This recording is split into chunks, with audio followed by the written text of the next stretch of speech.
What happens if you go an entire week without listing? Welcome to This Week in Flips, my weekly show where I talk about the ups and downs and in-betweens of selling on eBay. So what does happen when you stop listing for an entire week? That's what I did this past week. My kids were on spring break, had some guests in town, and didn't spend a whole lot of time on eBay. I didn't go sourcing a whole lot. I did list a few things here and there, but way below my normal volume. So how did that impact my sales for the week? Well, let's find out. But first, I want to give an update on those boots. Do you guys remember the boots? I talked about these a few weeks ago. I sold a pair of Justin boots, and the day after the buyer received them, they sent me these pictures saying that the soles fell off. Typically, I don't offer refunds in this scenario. There's just too much opportunity for scam. This buyer could have had these boots already, and they fell apart, and they looked to find the exact pair on eBay. You just really don't know who to trust in this scenario, and you kind of have to trust your gut. And I posed the question to y'all, what would y'all do? Would you refund the buyer? Would you refund only 50%? Would you make them send it back? And so I ended up just refunding the money entirely. Again, this person could have been scamming me. I think that they probably were not. Y'all had mentioned in the comments that it's relatively common for even new shoes to fall apart like that. Sometimes they have dry rot. I don't know how old these shoes were. They looked like they were in good condition, but I don't remember giving them the full twist test and bend test like y'all said. Sometimes I do that. I don't remember if I did that with these. So anyway, I went ahead and refunded all their money. I could have forced them to send it back before I gave them a refund, but I would have had to pay the return shipping cost. That would have been at least another $11 lost on the deal. And so I had a pretty good hunch that this buyer was not trying to scam me, so I figured I would just give them the refund. Also want to talk about another situation I ran across this week. I did get a Vero claim. Vero is a verificate. What does Vero stand for? I don't even remember. Vero eBay, which stands for verified.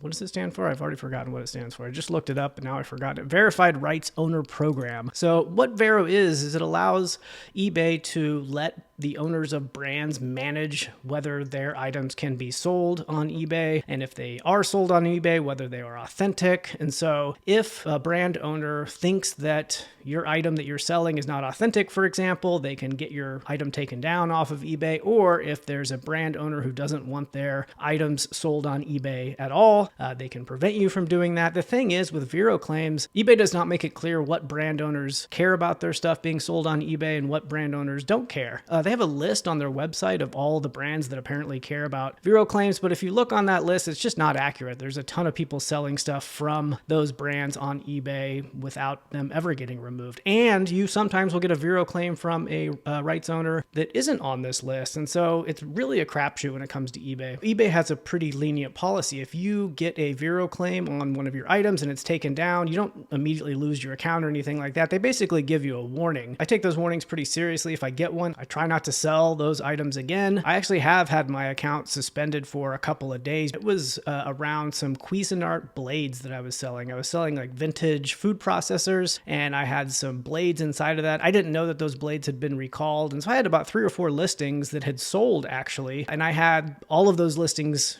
removed after the sale, and because I had multiples of them, they put my account on suspension for like 3 days. So obviously I don't sell any Cuisinart blades anymore, but it's really hard to tell when you're accidentally going to list something that you're not supposed to. And here's one. I had this Sony PlayStation DualShock wireless controller. It looked authentic to me. I'm not an authenticator. I'm not really sure, but I have bought and sold a lot of PlayStation controllers in the past. This one looked no different, but I did get a Vero claim after it sold. This thing sold on March 6th. I got an email yesterday that was saying that this PlayStation controller was not authentic.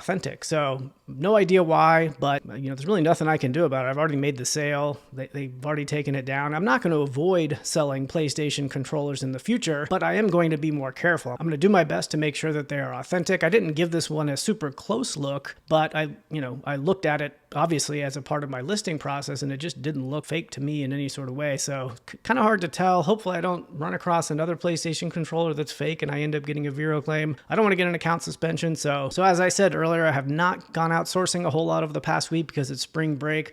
I also have not listed a whole lot. Let's jump into my numbers and see exactly how I did this week. Looks like I had a total gross income of $1,006 and a net income of $527.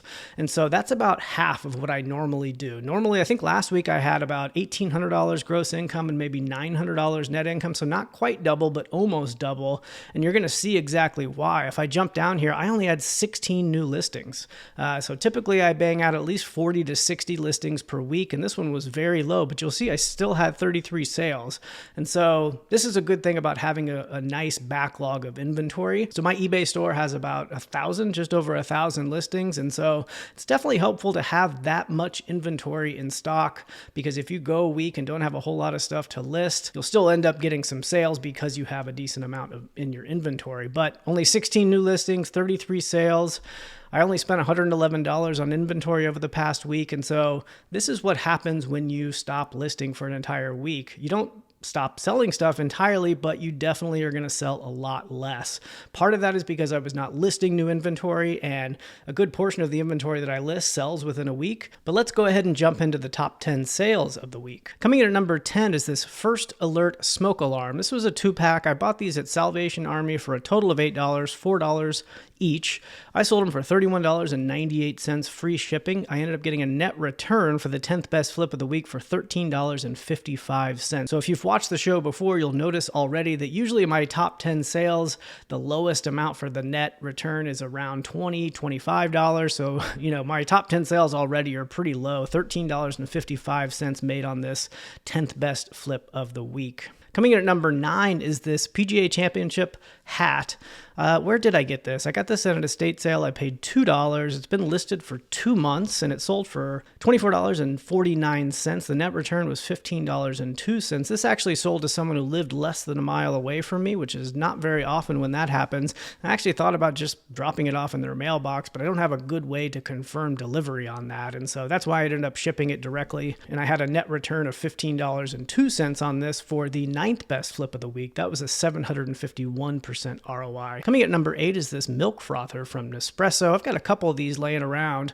This one sold after a month for $41.49. The net return was $20.48. The ROI was 293%. I paid $7 for this at a St. Vincent de Paul. I ended up selling this one to a funeral home of all places. So every once in a while, I just look up at the address and see where I sell stuff just because I'm nosy. And this one went to a funeral home. I guess they need frothy milk at funeral homes too. So hopefully they enjoy their Nespresso milk frother. Coming at number 7 is this Chi hair straightener, Chi, C-H-I. That's a really good brand to look out for.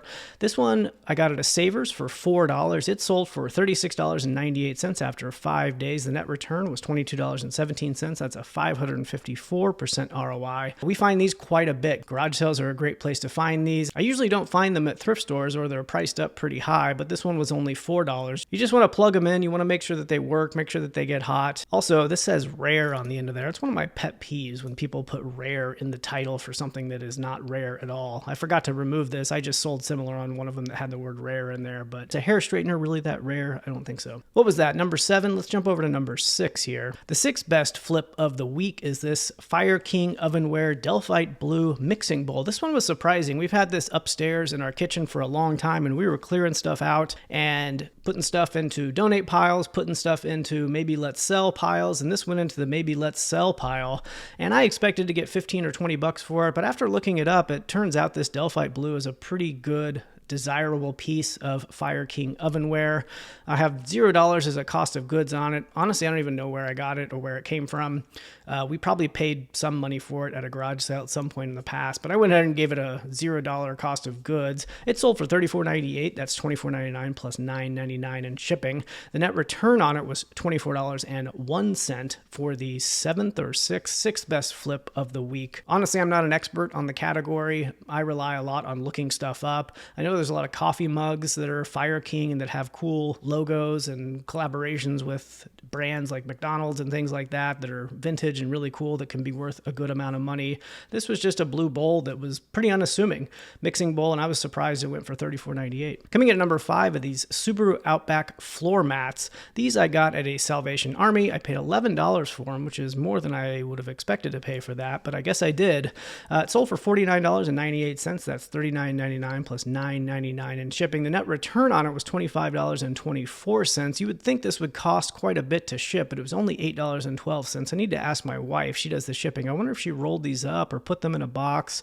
Not really sure, but this was the 5th best flip of the week. I don't buy a ton of car parts or car accessories, but floor mats are one that I do buy, especially if they're in new condition, because they can be worth a decent amount. I actually already sold the back row for the same Subaru Outback, and so these were the 2 remaining in the collection that I bought for $11. I guess for 4 of them at $11, that's actually a pretty good cost of goods. So maybe not all that surprising that I paid that much for them. I would definitely only buy these new, or if they're used, they should look like they're in new condition. Nobody wants to buy used floor mats that are gross and disgusting. So, and floor mats can get very gross and disgusting. But if they're brand new, chances are they're going to be worth a decent amount of money. Coming in at number 4 is this side power window master switch for a Chevy Cobalt. If y'all watch the channel, you'll see these pop up on my top 10 lists pretty much every week. In the past, I've bought a pretty big collection of these pulled out of cars. I think they were like from junkyards. I'm not really sure. My brother has a connection where he gets some car parts like this from junkyards. This is one of those cases. This sold for $39.99. The net return was $25.30.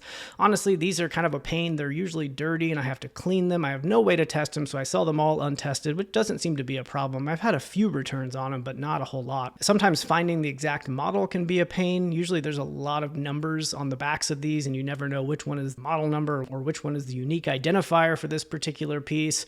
So I don't list a whole lot of them. They're actually, they live in my death pile, and when I'm all out of inventory, I kind of dig in there and list some of those. But they can be worth quite a bit of money. $40 on this is really not all that bad. Coming in at number 3 is this Yankee Candle. This is the pumpkin pie flavor. Well, I guess it's not flavor. You don't taste it. What would you call that? Smell? Scent? I don't know. I bought this for $5.60 at a Savers. It took a month to sell. I'm surprised, but we're kind of off season here. Maybe that is why it sold off season. Maybe you can't find them in stores, or maybe this is a scent that has been discontinued. It does say retired scent. Look at that.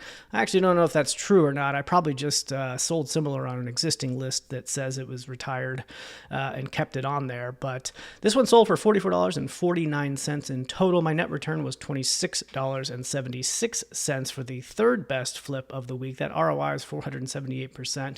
Yankee Candle, or candles in general, can be really good. We make a decent amount of money buying and selling candles, usually at garage sales or estate sales or even thrift stores. They're priced pretty low compared to their value. So, of course, not all candles are good, but Yankee Candle is a good brand to look out for. There's a ton of other brands that are good to look out for. I would just suggest looking those candles up because you may be surprised at the value that they've had. We've sold candles at, this is almost a $50 candle, which is sort of crazy when you think about it. Do be careful, though. In the summer, I've run into issues where I've shipped candles to Arizona, for example, and they have arrived melted. All right, coming in at number 2 is this No Bull brand mesh running shoes. No Bull is a brand that I'm sort of familiar with. I think this is the one and only thing that I have bought and sold from them, though. And these took a while to sell, actually, 6 months. I'm surprised. They did have a small imperfection on them, which you can't see from this picture, but I did disclose that. These sold for $53.99. I got them at a garage sale for only $3. They were in really good condition other than that one small defect on the side. The sell-through rate was very good. I was expecting it to sell much quicker than 6 months, but my net return was $36.34. That's a 1,200% ROI. You're going to start to see my ROI go up quite a bit as we lead into the summer here, because I'm going to be sourcing at garage sales a lot more frequently. And garage sales, my cost of goods are way lower than what they are now. Most of my sourcing right now comes from estate sales and thrift stores, and both of those are higher cost of goods locations to source new inventory from. But garage sales, flea markets, which are primarily spring and summer places, have a way lower cost of goods. And so my average ROI, you're going to start to see it increase over the coming months here. They're going to look more like this: 1,200%, net profit margin of 67%. Those are really great numbers. 2nd best flip of the week, $36 net return on that one. That leaves us with this, our number 1 flip of the week, this universal hip brace. The brand is Arise, maybe that's how you say that. I'm not sure, but I got this at an estate sale. I think, yes, I paid $5 for it. I sold it for $109.98. It only took 3 weeks. My net return for the best flip of the week was $80.95. That's a 1,600% ROI. Most places don't know the value of a brace like this. Sometimes they're knee braces, sometimes they're elbow braces, sometimes they're ankle braces, things like that. And most people just don't understand that these are worth as much money money as they are. You do have to be careful selling medical devices on eBay, but braces like this are typically okay to sell. If you check eBay documentation, you're going to see what they allow and don't allow. So for example, you can't sell like a CPAP machine on eBay, but you can sell a knee brace like this, or a hip brace. This is a hip brace, not a knee brace. Great thing to look out for at estate sales. I do find them quite a bit at thrift stores as well. Typically the prices are pretty low, and I almost always pick them up when I see them. This one was a really good one of the better ones that I found. $80 net return for the best flip of the week. So let's jump back and look at those numbers. $1,006 in gross income, $527 in net income. Very low, half of what I normally do, but that's what happens when you don't list a whole lot for the entire week. This week's going to be different. I'm going to be sourcing a lot. I'm going to be listing a lot. Garage sales are coming back. I can almost guarantee you these numbers next week are going to be much, much higher, so stay tuned to see that. As always, thank you so much for watching. If you missed last week's episode, click here to watch it now. And if you like these videos, I do them every week, so hit that subscribe button and join me next Monday. Thanks, and see you soon.